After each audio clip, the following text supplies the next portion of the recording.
네, 메르스 확산세가 좀처럼 멈추지 않으면서 많은 분들이 불안해하고 있습니다. 하지만 이 메르스 완치 환자가 7명이 나온 만큼 지나치게 공포스러워할 필요는 없다는 게 전문가들의 일관된 지적입니다. 네, 이 메르스 현명하게 대처하는 방법은 없을까요? 지금부터 알려드리도록 하겠습니다. 가정의학과 전문의 윤방부 연세대 명예교수와 함께합니다. 어서 오세요. 네, 안녕하세요. 안녕하십니까. 네. 교수님께서 보시기에 지금의 메르스에 대한 그 불안감, 네. 이거는 어느 정도라고 보십니까? 공황장애 수준인 것 같아요. 예. 근데 사실은 우리가 지금까지 보면서 꼭 이 병뿐이 아니라 조리독감, 사실은 그 조류에 생기는 거거든요. 예. 근데 사람들이 얼마나 놀래가지고 닭고기 우리가 안 먹은 게 우리나라였고, 예. 또 그다음에 제가 첫 에이즈를 찾은 의사지만 예. 에이즈를 찾았을 때 공포심 같은 거 환자보다 오히려 공포심을 느끼면 더 문제가 됐었어요. 그래서 이렇게 나가는데 이제 메르스라는 걸 가만히 보면 쉽게 얘기하면 이게 의사 입장에서 얘기하면 감기, 독한 감기거든요.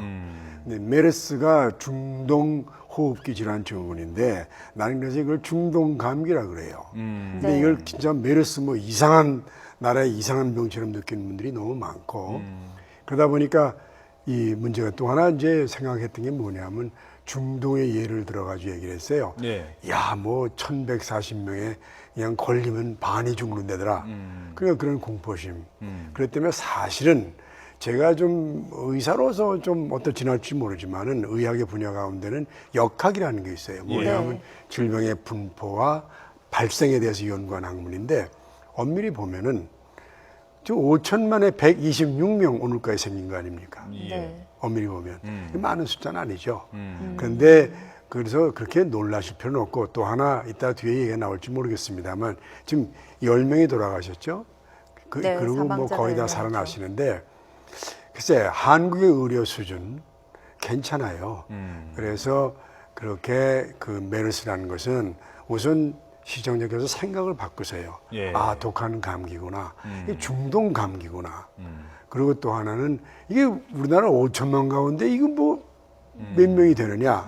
그리고 또 만약 내가 절대 걸리진 않겠습니다만 특별한 이 걸린다면 우리나라 의료진 믿자. 네. 그렇게 생각하시면 그렇게 공포가 오지 않는 병이 메르스입니다. 네. 그래서 좀 희망적인 소식이 이 완치해서 퇴원한 분들, 메르스를 이겨낸 분들이 한 7명이나 됩니다. 특히 70대 할머니, 천식을 앓았던 70대 네. 할머니도 이겨냈다라는 소식이 전해졌는데 충분히 극복할 수 있는 질병이다. 저희가 이렇게 생각해도 괜찮을까요? 그러면 왜냐하면 지금 이제 메르스의 제일 문제는 그 면역이 떨어진 사람에게 걸리고 네. 또 면역이 떨어진 질병을 가진 사람이 걸리면 그 사망도 할 수 있는 그런 겁니다. 그러니까 보통 사람들은 문제가 없지. 예를 들어서 당뇨를 앓았다든지 또 그 피부병 약을 먹는 스테로이드를 많이 먹었다든지 또 우리나라에 다이어트 하는 사람들이 있어요. 살 빼려고. 네. 그리고 채식하는 사람들. 예. 그다음에 또 소식하겠다는 사람들. 그 면역이 없죠. 그리고 콩팥병이 있는 사람들, 이런 평소에 면역이 약한 사람들은 이 병에 걸릴 확률이 다른 사람은 높아요. 그리고 또 걸려도 이런 사람들은 조금 치료하기가 쉽지는 않습니다. 그런데 이 중동에서의 그 메르스를 가지고 통계를 보면 우리가 옛날에 걱정했던 사스라는 게 있었죠. 예. 내가 그 우리나라 대책위원장 했던 경험이 있는데 예. 사스는 생겨서 24일 만에 생사가 결정이 돼요. 근데 이 메르스는 11.3일 만에 생사가 결정돼요. 걸리면은 사스 같은 건 심합니다. 그런데 첫째 면역이 약하지 않은 사람들은 그렇게 걱정할 필요가 없다. 그리고 또 이 면역이 평소에 약해진 사람들은 이 병이 잘 걸리고 걸리면은 다른 사람 위험이 높다. 그렇게 분명히 말씀드립니다. 알겠습니다. 네. 지금 그 시중에 좀 환자나 또 이제 일반 병원을 찾아간 저 환자나 보호자 입장에서 몇 가지 좀 질문을 드리겠습니다. 네. 이런저런 속설들이 참 많아요. 그렇죠. 그러다 보니까 이걸 믿어야 되나 말아야 되나 의사 선생님 입장에서 좀 설명을 해주시죠. 먼저 첫 번째 속설 살펴보도록 하죠. 이런 얘기가 있더라고요. 함께 보시죠. 네. 양파 2-3개를 방 안에 걸어두면은 메르스 감염을 막을 수가 있다. 네. 사실 이게 그 언젠가 나도 그 인터넷 어느 나라에서 저런 짓을 했던 일을 본 적이 있어요. 예. 그래서 한참 웃었는데 아마 그걸 인용해서 그런 것 같은데 전혀 그렇지 않죠. 그 뭐 양파 한두 개 걸어놔서 된다면 그 뭐 병 걸릴 사람 하나도 없죠. 그리고 또 저걸 뭐 먹겠다는 사람도 있는 저 것 양파 같아요. 많이 먹으라는 얘기도 인터넷에서 많이 읽었거든요. 그걸 잘못하면 이 양파라는 게 우리 몸에는 용혈 작용이 있어요. 피를 그 출혈을 시켜요. 괜히 많이 먹으면 잘못하면 출혈되고 또 하나 이게 아주 독하니까 위장 자극을 주니까 정말 이 뭐 양파 얘기 이거는 뭐 코미디 수준을 이해하죠. 예. 근거 자, 없는 얘기다. 바로 다음 이런 속설도 있더라고요. 함께 보시죠. 자, 모기약 뿌리면 바이러스가 죽는다. 죄송합니다. 이거 질문 안 드리겠습니다. 이런 속설이 있답니다. 그냥 넘어가겠습니다. 네. 예, 교수님 모셔놓고 이런 질문까지는 드리고 싶지 않습니다. 자, 세 번째 이런 얘기 있습니다. 요거는 조금 네. 버스 손잡이 잡지 말아야 한다. 아니, 왜냐면은 그냥 그런 심리적으로 괜히 이거 잡아도 되나 하는 생각은 들어요. 그건 맞아요. 왜냐하면 첫째 이런 병뿐이 아니라 우리나라 사람들은 다른 병도 마찬가지예요. 예를 들어서 뭐 조리독감 또 에이즈 생겨도 그 어떤 사람 와서 그래요. 에이즈처럼 생긴 사람 봤는데 이거 내가 걸린 게 아니냐 쳐다봤으니까. 또 지하철이나 버스에서 그냥 부딪히지 않나 하다가 손잡이를 탁 잡았으니까 이게 옮겨온 게 아닙니다. 아니 이렇게 묻는 사람 있어요. 이것뿐이 아니에요.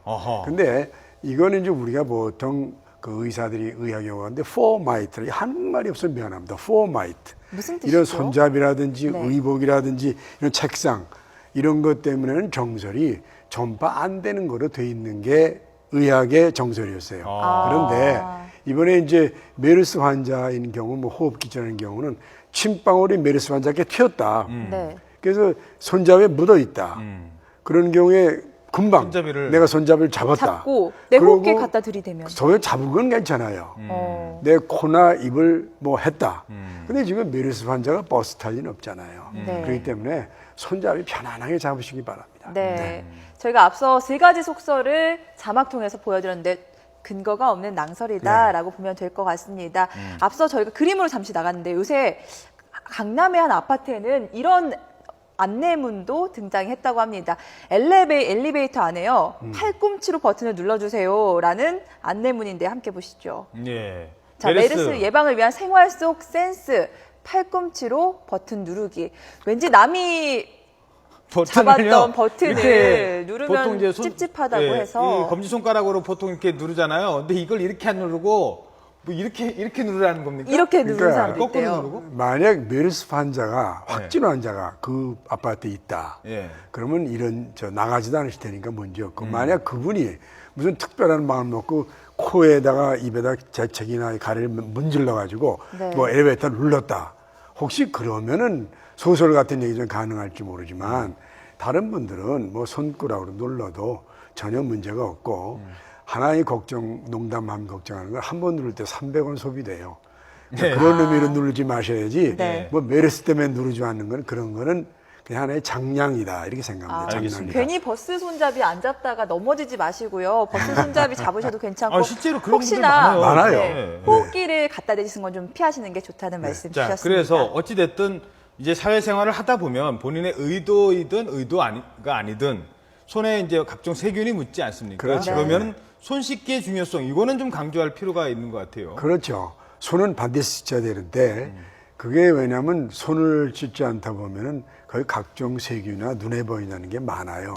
그렇기 때문에 손은 반드시 씻으시는데 딱 하나 이론적으로 말씀드리면 그 메르스 바이러스는 코로나 바이러스라고 불러요. 그렇죠. 그 바이러스 종류가 많은데 코로나가 뭐냐면 그 왕관하면 왕관 동그란데 삐쭉삐쭉 나와 있잖아요. 그 왕관처럼 생겼어요. 바이러스 모양이요. 그래서 이게 코로나 바이러스예요. 뭐 특별한 이름이 아니라. 근데 이거는 캡슐이 돼 있어요. 바이러스 껍데기에 있어가지고 손을 씻게 되면 껍데기가 파괴돼서 바이러스가 죽어요. 그런 의미지. 그 무슨 다른 세균처럼 이렇게 씻어가지고 없애는 그런 건 조금 방향이 달라요. 저도 이제 이른바 이제 엠빌롭 바이러스라고 해서 왜 그 껍질 그렇죠. 있는 바로 바이러스 그겁니다. 그 얘기인데 조금만 더 해주세요. 그 성질을 좀 알아야지 우리가 손 씻기에도 조금 도움이 될 것 것 같아요. 같은데요. 그러니까 제일 원칙은 자주 오래 씻을수록 좋죠. 그 원칙이 간단합니다. 자주 오래 씻는다. 네네. 자, 그런데 이게 저희들이 이제 이런 걱정도 해봅니다. 걱정이라기보다는 손을 씻을 때 이게 비누로 씻는 게 좋은지 아니면 뭐 세정제로 씻는 게 좋은지, 네. 아니면 뭐 그냥 대충 물로 씻어도 저희들이 좀 준비를 했습니다. 네, 그래서 저희가 소품을 좀 준비를 했는데요. 예. 요새 손 씻을 때 많이 사용하는 것들이 이 손세정제가 있고요. 예. 또 그냥 물로만 손을 씻는 분들이 계시고요. 이 고체 비누를 사용하시는 분들도 계시죠. 또 물티슈를 사용해서 손을 닦으시는 분들도 있습니다. 예, 식당 가면 대충 이제 물티슈로 많이 씻어요. 화장실 네. 가는 대신 뭐 이걸 씻으면 괜찮겠지 네, 하고. 정천배 앵커는 이 4가지 방법 중에 네. 어떤 게 가장 세정력을 높일 수 있다, 세균을 떨쳐낼 수 있다라고 보시는지요? 세정력. 아무래도 좀 이렇게 비싸게 산 거 저거. 아, 예. 손세정제. 세정제. 그래서 요새 품귀현상까지 빚고 있다고 하는데 네. 교수님 실제로 이 4가지 방법 중에 어떤 방법으로 손을 씻는 게 가장 효과적인? 저는 저 비누로 씻어요. 고체 비누요? 이 비누요? 딱딱 비누로, 비누요? 네, 비누로 그 씻지. 왜냐하면 이런 세정제는 아주 좋지만 잘못하면 피부에 알레르기를 일으킬 수 있고 예. 접촉성 피부염을 일으킬 수 있어요. 예. 그렇기 때문에 되도록 특별히 피부에 문제가 있는 분 이런 거 쓰지 마시고 또 무슨 뭐 적당히 그냥 비누를 쓰시면 되지 특별히 돈 주고서 세정제 쓸 필요는 없다고 봅니다. 예. 그래서 저는 개인적으로 그 비누를 가지고 씻습니다. 저희들이 세균 제거율을 그래픽으로 준비한 네. 게 있는데요. 한번 살펴보도록 하겠습니다. 지금 말씀하신 대로 비누, 그냥 일반 딱딱한 그 비누가 99%고 손 소독제는 98%. 물로 그냥 씻어도 일단 네, 93%는 가능하군요. 그럼요. 반면에 물티슈는 50%의 아이고. 세균 제거율에 그쳤습니다. 게다가요, 이거 행주로 지금 음식점에 가서 얼굴도 닦기도 하고 막 그러신 분들이 있어서 더 안 좋을 것 같아요. 아, 그런데 제가 하나 궁금한 게요. 저희 기자가 오늘 아침에도 보도를 했습니다. YTN에서 취재를 했는데 네. 최근에 세정제가 잘 팔리다 보니까 재고를 갖다가 그냥 막 판답니다. 3년 네. 지난 거, 4년 지난 거 유통기한. 이거는 어떻게 되는 겁니까? 아, 그럼 우선 그런 걸 사지 않아야 되겠지만 예. 예를 들어서 아마 조금 부작용이 많을 거고 예. 효과가 떨어지겠죠. 세정력도 떨어지죠. 떨어지죠. 예. 그래서 말씀드리지만 손을 칠 때 가능하면 여건이 허락하면 뜨거운 따뜻한 물로 네. 가능하면 최소한도 한 2분 정도. 그다음에 뭐 소독 비누로 씻는데 근데 많은 환자들 중에는 어떤 분들은 아마 4가지 다 쓰실 거예요. 걱정이 돼 가지고. 예. 네. 그리고 요즘 또 논란이 돼야 되는 게 학교 문을 열어야 되나 말아야 되나. 마치 안 보내려니까 괜히 또 불안하고 보내려니까 또 불안하고 안 보냈더니 애들은 PC방 가 있고. 어떻게 교수님 저는 판단하세요? 사실 처음에 그 얘기를 들을 때 굉장히 지금 우리나라가 아주 후진국이나 이렇게 생각했어요. 그건 있을 수 없는 일이죠. 근데 지금 이제 가만히 보면은 질병관리본부에는 의사의 전문 분야 가운데 예방의학을 전문 분들이 있고 예. 또 감염내과라는 건 환자가 생기면 치료하는 분들이에요. 네. 근데 아마 뭔가 잘못 알아가지고 소위 말해서 그 언론이나 또 학부형이나 교육자나 행정가들이 그냥 걱정이 되니까 언뜻 이렇게 한 것 같아요. 근데 예. 이거는 공기 전염도 아니고 그 다음에 또 뭐 교실에 앉아서 우리가 만약 문제가 있으면 예방하면 되기 때문에 결코 이건 처음부터 휴교는 해선 안 될 그런 거였기 때문에 지난번에 WHO도 마침 그걸 권고하더라고요. 아마 웃으면서 했을 거예요. 뭐 이런 사람들이 있냐고. 그게 빨리 휴교는 안 하는 게 좋습니다. 하물며 대학까지 휴교한 학교 봤어요. 예, 네. 알겠습니다. 네. 자, 메르스는 이겨낼 수 있는 질병입니다. 너무 걱정하지 않아도 된다는 게 가정의학 전문의 윤방부 연세대 병역교수의 말씀이셨습니다. 오늘 말씀 고맙습니다. 고맙습니다. 고맙습니다. 네.